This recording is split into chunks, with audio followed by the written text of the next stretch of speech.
నమస్కారం గురుగారు. హరే కృష్ణ తల్లి. చాలా మంది భక్తులు లేకపోతే మీ ఫాలోవర్స్ మీ ఫ్యాన్స్ అనుకోండి ఒక రకంగా. రాధా మనోహర్ దాస్ గారు రాజకీయాల్లోకి వస్తే మంచి జరుగుతుంది. ఏమిటి మీ అభిప్రాయం? చాలా మందికి హ్మ్. మొన్న ఎక్కడ ఎవరో పోలీసులు కలిశారు. ఎక్కడ ఏ ఊర్లోనో ఈ తిరిగే ప్రయాణంలో గుర్తులేదు కానీ ఎక్కడ ఎయిర్పోర్ట్లో ఇక్కడే వాళ్ళు ఎవరో తీవ్రవాద ఈ అక్రమ చొరబాటుదారులు వస్తారుగా, ఓకే. వాళ్ళని అక్కడ కూర్చోబెట్టేసి నా దగ్గరికి వచ్చారు సెల్ఫీ కోసం. సార్ వాళ్ళు విదేశాల నుంచి వచ్చారు, ఎంఎన్ అనే కంట్రీ ఉందిగా, అక్కడి నుంచి వచ్చేసారు, వాళ్ళని తిరిగి పంపించేస్తున్నాం గురూజీ. సో మమ్మల్ని సెక్యూరిటీ పంపించారు, సెల్ఫీ కోసం వచ్చారు. ఎస్ఐ ఎవరు మొత్తానికి వాళ్ళు మాట్లాడుతూ మీ ఇంటర్వ్యూలు మీవన్నీ చూస్తుంటాను, ఒక్కో మాట AK-47లో ఉంటుంది గురూజీ, అది ఇది అని వాళ్ళ సంతోషం చెప్తూ ఉన్నారు. ఇప్పుడు ఇలాంటి భావజాలం అంటే చాలామందికి చాలా చెప్పాలని ఉన్నా చెప్పడానికి చాలా భయం చేత, మొహమాటం చేత, లేదంటే ఏమన్నా అయిపోతుందేమో, నా మీద కేసులు అవి పెట్టారు మన గవర్నమెంట్, ఇక్కడ అక్కడ కూడా, తెలంగాణలో ఉంది, ఆంధ్రలో కూడా ఉంది. మీకు తెలుసు, లాస్ట్ ఇంటర్వ్యూలో మీరే చెప్పారు కదా.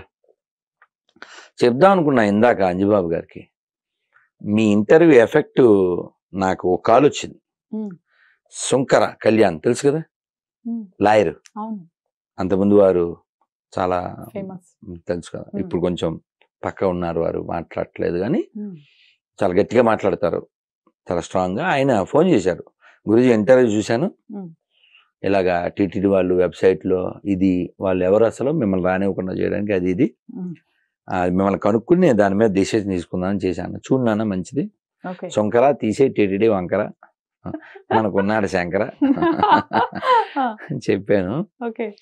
సో అంటే దాని యొక్క స్పందన వచ్చింది. సరే, మీరు ఇప్పుడు అడిగిన ప్రశ్నకి మంచి చెయ్యాలి అని మనకుంటే సరిపోదు, మంచి చెయ్యాలనుకునే వాళ్ళని ముందుకి మొన్న గంగాధర శాస్త్రి గారు మాట్లాడుతూ చెప్పారు, ధర్మం దేశము రక్షించబడాలి అని ఎవరైనా ప్రయత్నం చేస్తే వాళ్ళని రక్షించుకోవాల్సిన బాధ్యత కూడా మనకుందిగా.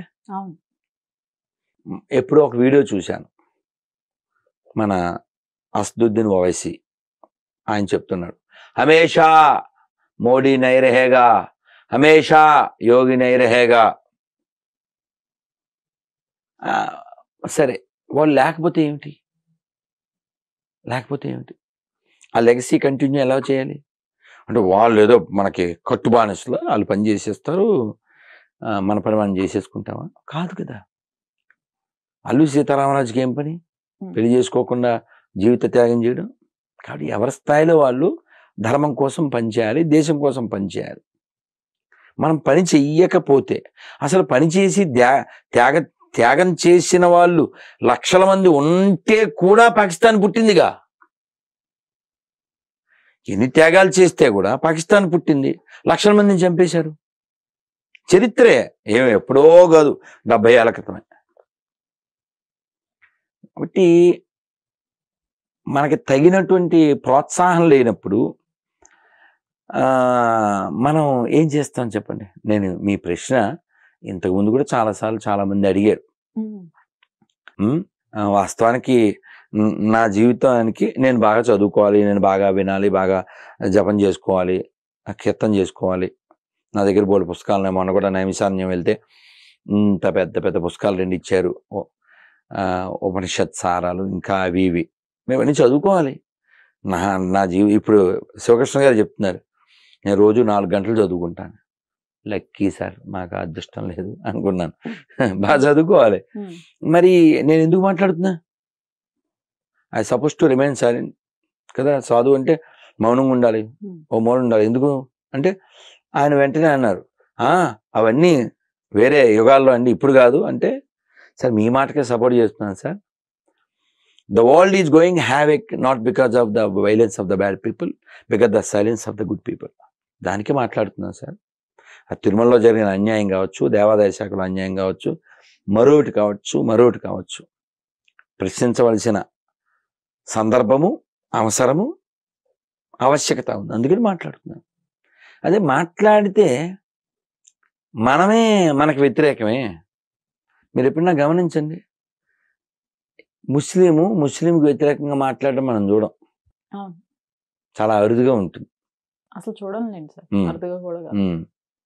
మరి మనకేంటంటే వాడు బొట్టు పెడతాడు, వీడు బొట్టు పెడతాడు, వాడు గుడికి వెళ్తాడు, వీడు గుడికి వెళ్తాడు, వాడు తాడు కడతాడు, వీడు తాడు కడతాడు, కానీ ధర్మానికి పాడి కట్టేస్తాడు. వీడికి ధర్మం కంటే, దేశం కంటే, దేవాలయం కంటే కులము, పార్టీ, డబ్బులు ముఖ్యం. దుర్మార్గం కదా.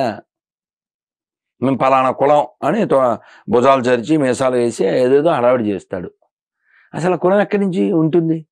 ధర్మమే లేకపోతే. ఇప్పుడు అప్పుడెప్పుడో లాంగ్ ఎగో ఐసిస్ అంటారు కదా తీవ్రవాదులు, వాళ్ళకి 60 మంది దొరికారు. పాకిస్తాన్ వాళ్ళు కొందరు, ఇండియన్స్ కొందరు. వాళ్ళందరినీ చెక్ చేశారు. 35 మందిని వదిలేశారు వాళ్ళ మతం కాబట్టి. మిగిలిన 25 మందిని వేసేశారు. వేసేటప్పుడు ఏమండి, మీరు రెడ్డి గారా అండి, మీరు శెట్టి గారా అండి, మీరు నాయుడు గారా అండి, ఇలా అడిగి ఏమన్నా వేసారా? అలా ఏమి ఉండదు. చరిత్ర చూడండి, నా సొంతం ఏం కాదు. ఎక్కడో పాకిస్తాన్ గురించి మాటలు కాదు, మన పాత బస్తీలో కూడా బోలెడు దేవాలయాలు చెత్త కుప్పల్లో ఉన్నాయి. మొన్న కూడా ఏదో మట్టిలోకి వెళ్ళిపోయింది హనుమాన్ దేవాలయం. చెత్త కుప్పలు, చెత్త అంత అడుగు కూడా పెట్టలేం. ఎందుకలా? విగ్రహారాధన వ్యతిరేకిస్తారు కాబట్టి వాళ్ళ దృష్టిలో అది సాతాను. అలాంటి వాళ్ళు మనకు భయ్యాలు అవుతారో నాకు అర్థం కాదు. చాలా చిత్రంగా ఉంటుంది ఈ కాన్సెప్ట్. ఇప్పుడు నేను లాస్ట్ టైం కూడా మీతో చెప్పాను, ఎవరితో చెప్పాను, 5 ఏళ్ళు ఇక్కడ హోమ్ మినిస్టర్ ఉన్నారు కదా ఆయన, ఒక ఆయన ఏం పేరు, ఏదో మహమ్మద్ అలియా ఏదో పేరు, తెలంగాణ హోమ్ మినిస్టర్గా, తెలంగాణ హోమ్ మినిస్టర్ ఆయన పేరు మహమ్మద్ అలియా ఏదో పేరు. మరి ఆయన శాల్యూట్ చేయడం చూసామా మనం? వాళ్ళు ఏం మాట్లాడరు, చాలా చిత్రంగా ఉంటుంది. వందే మాతరకి అబ్జెక్షను, జనగణమనకి అబ్జెక్షను, శాల్యూట్ చేయడానికి అబ్జెక్షను.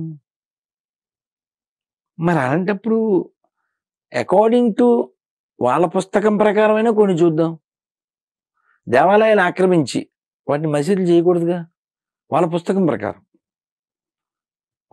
ప్రకారం ఉచితాలు తీసుకోకూడదు తెలుసా? వాళ్ళ పుస్తకం ప్రకారంగా ఉచితంగా వచ్చిన డబ్బులతో హాజ్ యాత్రకు వెళ్ళకూడదు. కేవలం ప్రపంచం అంతా మా గుప్పిట్లో ఉండాలనే కాన్సెప్ట్లతో వాళ్ళు పనిచేస్తూ ఉంటే, మాకు మా ఇల్లు, మా పిల్లలు, ఇలాంటి కాన్సెప్ట్లతో హిందువులు ఉన్నారు. ఏమవుతుంది? ఎక్కడ అతని పేరేంటిది, రాజమండ్రి ఎంపీగా పనిచేశాడు, ఉండవల్లి అరుణ్ కుమార్ అని. ఆయన చాలా క్యాజువల్గా, నిర్లక్ష్యంగా ఏమవుద్ది, అంతా క్రిస్టియన్స్ అయిపోతే, అంత ముస్లిమ్స్ అయిపోతే, ఏదో నోటికి వచ్చినట్టు పేలేశాడు. ఏమైపోతుంది? అలా అయిపోతే ఏమైపోతుంది? ధర్మం ఉండదు అంతే. దరిద్రమైన ధర్మం ఉండదు. ధర్మం లేకపోతే ఏమవుతుంది? నాశనం అయిపోతుంది, జనహరణం అయిపోతుంది.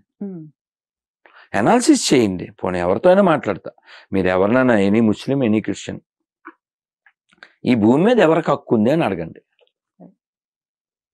మీ లాస్ట్ టైం కూడా చెప్పాను, ఒక టేబుల్ పెట్టండి, భగవద్గీత, బైబిల్, ఖురాన్ పెట్టండి. ఈ మూడిట్లో మానవత్వానికి వ్యతిరేకంగా ఏ పేజీ, ఏ వాక్యం ఉన్నా కొట్టేద్దామని చెప్పాను. పోనీ వీడియో చూసాకన్నా కామెంట్ పెట్టండి, నెంబర్ ఇవ్వండి, నేను మాట్లాడతాను. మనం పెద్ద ఆలోచన చేస్తే ప్రపంచం అంతా 700 కోట్ల మంది పైన ఉన్నారు, అందరూ మనుషులే. నువ్వు రిలీజియన్ ఏదైతే మాకేంటి, you can follow as you wish. నేను చెప్తున్నా, ఈ మాట అందరూ చెప్పేస్తే అయిపోతుందిగా, గొడవలు రావు కదమ్మా. గుళ్ళు మసీదులు ఎందుకు మారాలి? దుర్మార్గం కదా అది. కానీ ఫైనల్ గా ఒక చివరి ప్రశ్న గురువు గారు,